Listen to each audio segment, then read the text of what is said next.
ತುಮಕೂರು ವಾಯ್ಸ್ಗೆ ಸ್ವಾಗತ ಸ್ನೇಹಿತರೆ. ಸಬ್ಸ್ಕ್ರೈಬ್ ಆಗಿಲ್ಲ ಅಂದ್ರೆ ಈಗಲೇ ಈ ಕೆಳಗೆ ಕಾಣುವ ಸಬ್ಸ್ಕ್ರೈಬ್ ಬಟನ್ಗೆ ಈಗಲೇ ಕ್ಲಿಕ್ ಮಾಡಿ. ನಾವು ಮಾಡುವ ವಿಡಿಯೋಗಳ ನೋಟಿಫಿಕೇಶನ್ಗಾಗಿ ಬೆಲ್ ಐಕಾನ್ ಅನ್ನು ಪ್ರೆಸ್ ಮಾಡೋದನ್ನ ಮರಿಬೇಡಿ. ಈ ಸಮ್ಮೇಳನದ ಉದ್ದೇಶ ವಿದ್ಯುತ್ ವಿಜ್ಞಾನಕ್ಕೆ ಅನ್ವಯಿಸುವ ಸ್ಮಾರ್ಟ್ ಸಿಸ್ಟಮ್ಗಳ ಕ್ಷೇತ್ರದಲ್ಲಿನ ಪ್ರಗತಿಗಳು, ಸವಾಲುಗಳು ಮತ್ತು ಆವಿಷ್ಕಾರಗಳು ಚರ್ಚಿಸಿ ಭಾರತ ಮತ್ತು ವಿದೇಶಗಳ ಪ್ರಮುಖ ಸಂಶೋಧಕರು, ಶಿಕ್ಷಣ ತಜ್ಞರು ಮತ್ತು ಉದ್ಯಮ ತಜ್ಞರನ್ನು ಒಟ್ಟುಗೂಡಿಸುವುದು ಈ ಸಮ್ಮೇಳನ ಉದ್ದೇಶವಾಗಿದೆ. ಸಮ್ಮೇಳನ ನಮ್ಮ ಉದ್ಘಾಟನೆ ಮಾರ್ಚ್ 21 ಮತ್ತು 22 2 ದಿವಸ ನಡೆಯುತ್ತೆ. 21 2025 ಬೆಳಿಗ್ಗೆ 9:30 ಬಿರ್ಲಾ ಆಡಿಟೋರಿಯಂನಲ್ಲಿ ನಡೆಯುತ್ತದೆ. ಶ್ರೀ ಸಿದ್ಧಲಿಂಗ ಮಹಾಸ್ವಾಮಿಗಳು ಪೂಜ್ಯ ಅಧ್ಯಕ್ಷರು, ಶ್ರೀ ಸಿದ್ಧಲಿಂಗ ವಿದ್ಯಾಸಂಸ್ಥೆ ಇವರ ಕೃಪಾಶೀರ್ವಾದದೊಂದಿಗೆ ಪ್ರಾರಂಭ ಆಗ್ತದೆ. ಡಾಕ್ಟರ್ ಓಡಿ ನಾಯ್ಡು, ಹಿರಿಯ ಪ್ರಧಾನ ವಿಜ್ಞಾನಿ, ಹಿಟಾಚಿ ಎನರ್ಜಿ ರಿಸರ್ಚ್, ಬ್ಯಾಂಗ್ಳೂರು, ಇವರು ಸಮ್ಮೇಳನವನ್ನು ಉದ್ಘಾಟಿಸಿ ಉದ್ಘಾಟನಾ ಭಾಷಣ ಮಾಡ್ತಾರೆ. ಈ ಸಮ್ಮೇಳನ ಪ್ರಮುಖ ಮುಖ್ಯಾಂಶಗಳು ಹೀಗಿವೆ. ಎಲೆಕ್ಟ್ರಿಕಲ್ ಸೈನ್ಸಸ್ಗಳಿಗೆ ಅನ್ವಯಿಸಲಾದ ಸ್ಮಾರ್ಟ್ ಸಿಸ್ಟಮ್ನಲ್ಲಿನ ಇತ್ತೀಚಿನ ಬೆಳವಣಿಗೆಗಳ ಕುರಿತು ಪ್ರಮುಖ ಭಾಷಣಕಾರರು ಒಳನೋಟಗಳನ್ನು ಹಂಚಿಕೊಳ್ಳಲಿದ್ದಾರೆ.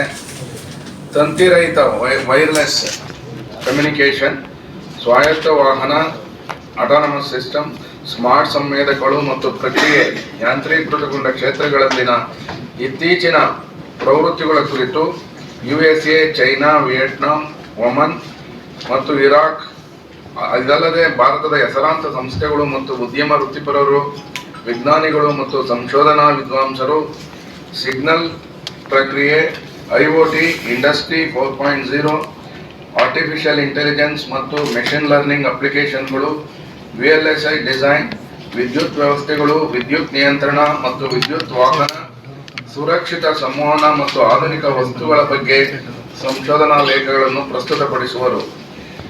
ಈ ನಮ್ಮ ಸಮ್ಮೇಳನದಲ್ಲಿ 6 ಸಮಾನಾಂತರ ಅಧಿವೇಶನಗಳಲ್ಲಿ ಲೇಖನ ಮಂಡನೆಯನ್ನು ಹೈಬ್ರಿಡ್ ಮೋಡಲ್ಲಿ ಆಯೋಜಿಸಲಾಗಿದೆ. ಫಿಸಿಕಲ್ಲು ಇರುತ್ತೆ ಮತ್ತು ವರ್ಚುವಲ್ಲು ಎರಡೂ ಇರುತ್ತೆ.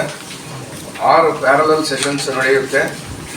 ಒಟ್ಟು ನಮಗೆ ಈ ಸಮ್ಮೇಳನಕ್ಕೆ 1266 ಸಂಶೋಧನಾ ಲೇಖಗಳು ಬಂದಿದ್ದು. ಪರಿಣಿತರು ಇದನ್ನು ವಿಮರ್ಶೆ ಮಾಡಿ ವಿಯೆಟ್ನಾಮಿಂದ 15 ಬಂದಿತ್ತು, 4 ಸೆಲೆಕ್ಟ್ ಆಗಿದೆ. ಎಷ್ಟು ಮೇಡಮ್? 15 ಬಂದಿತ್ತು, 6 ಸೆಲೆಕ್ಟ್ ಆಗಿದೆ. ವಿಯೆಟ್ನಾಮ್ 15 ಬಂದಿತ್ತು, 4 ಸೆಲೆಕ್ಟ್ ಆಗಿದೆ. ಇರಾಕಿಂದ 10 ಬಂದಿತ್ತು, 7 ಸೆಲೆಕ್ಟ್ ಆಗಿದೆ.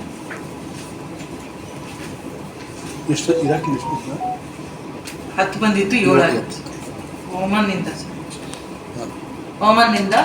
10 ಬಂದಿತ್ತು, 2 ಸೆಲೆಕ್ಟ್ ಆಗಿದೆ. ರಷ್ಯಾದಿಂದ 7 ಬಂದಿತ್ತು, 7 ಸೆಲೆಕ್ಟ್ ಆಗಿದೆ.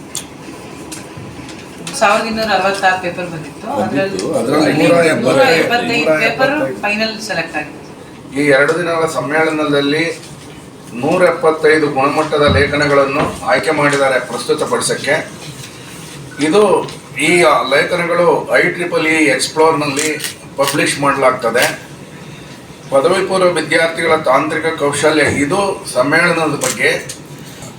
ಒಟ್ಟು ಆಮೇಲೆ ಕಂಪ್ನಿಗಳಿಗೆ ನಾವು ಇಂಟರ್ನ್ಶಿಪ್ ಕೂಡ ಕಳಿಸ್ತೀವಿ. ಅದು ಕಾಂಪನ್ಸೇಟೆಡ್ ಇಂಟರ್ನ್ಶಿಪ್. ಪ್ರತಿ ತಿಂಗಳು ಅವರಿಗೆ ಹಣ ಸಹಾಯ ಬರುತ್ತೆ ಅವರಿಂದ. ಅದು 25,000ದಿಂದ ಹಿಡಿದು 1.5 ಲಕ್ಷದವರೆಗೂ ಕೂಡ ಅವರಿಗೆ ವಿದ್ಯಾರ್ಥಿಗಳಿಗೆ ಬರುತ್ತೆ. ಅದು 6 ತಿಂಗಳು ಅವ್ರು ಹೋಗ್ತಾರೆ. ಮೆಜಾರಿಟಿ 6 ತಿಂಗಳು ಹೋಗ್ತಾರೆ. ಕೆಲವರು 1 ವರ್ಷನೂ ಕೂಡ ನಾವು ಕಳಿಸ್ಕೊಡ್ತೀವಿ ಕಂಪ್ನಿಯವ್ರು ಕೇಳಿದರೆ 1 ವರ್ಷ. ಹೋದ ವರ್ಷ ಆ ಥರದ್ದು 350 ವಿದ್ಯಾರ್ಥಿಗಳು ಇಂಟರ್ನ್ಶಿಪ್ ತೊಗೊಂಡಿದ್ರು. ಅದು ಪೇಯ್ಡ್ ಇಂಟರ್ನ್ಶಿಪ್. ಅದು ಆಮೇಲೆ 24-25ನೇ ಇಸ್ವಿನಲ್ಲಿ ಈಗ ರನ್ನಿಂಗ್ ಇರೋದ್ರಲ್ಲಿ 170 ಕಂಪ್ನೀಸ್ಗಳು ಬಂದಿದೆ. ಇನ್ನ ನಡೀತಾ ಇದೆ ಪ್ರಕ್ರಿಯೆ, ಚಾಲನೆಯಲ್ಲಿದೆ. ಈಗ ತುಂಬಾ ಸಂತೋಷದ ವಿಚಾರ ಏನಂತಂದ್ರೆ 911 ಆಫರ್ಸ್ ಬಂದಿದೆ ನಮಗೆ. ಹೋದ ವರ್ಷ 950 ಇತ್ತು. ಈಗ ಈಗಾಗ್ಲೇ 911 ಆಫರ್ಸ್ ಬಂದಿದೆ. ಟೈಮ್ ಇದೆ. ಆವರೇಜ್ CTCನೂ 8 ಲಕ್ಷ ಇದೆ. ಇದಿನ್ನೂ ಜಾಸ್ತಿ ಆಗುತ್ತೆ. ಹೋದ ವರ್ಷದ 9 ಲಕ್ಷ ಆವರೇಜ್ CTC ಇತ್ತಲ್ಲ, ಅದನ್ನ ದಾಟೋ ಎಲ್ಲ ಲಕ್ಷಣಗಳು ಇದೆ. ಈ ಸಾರಿ ಹೈಯೆಸ್ಟ್ CTC ಬಂದು 32.88, 33 ಲಕ್ಷ ಅಂತ ಇಟ್ಕೋಬಹುದು. ವೀಸಾ ಕಂಪ್ನಿಗಾಗಿದೆ. ವೀಸಾ.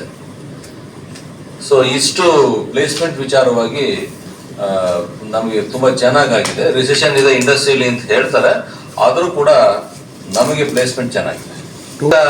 UG ನಲ್ಲಿ 822 ವಿದ್ಯಾರ್ಥಿಗಳಿದ್ರು, PG ನಲ್ಲಿ 179 ವಿದ್ಯಾರ್ಥಿಗಳಿದ್ರು. ಇಬ್ರು ಸೇರಿಸಿದ್ರೆ 911 ಆಫರ್ ಬಂದಿದೆ ಈಗ.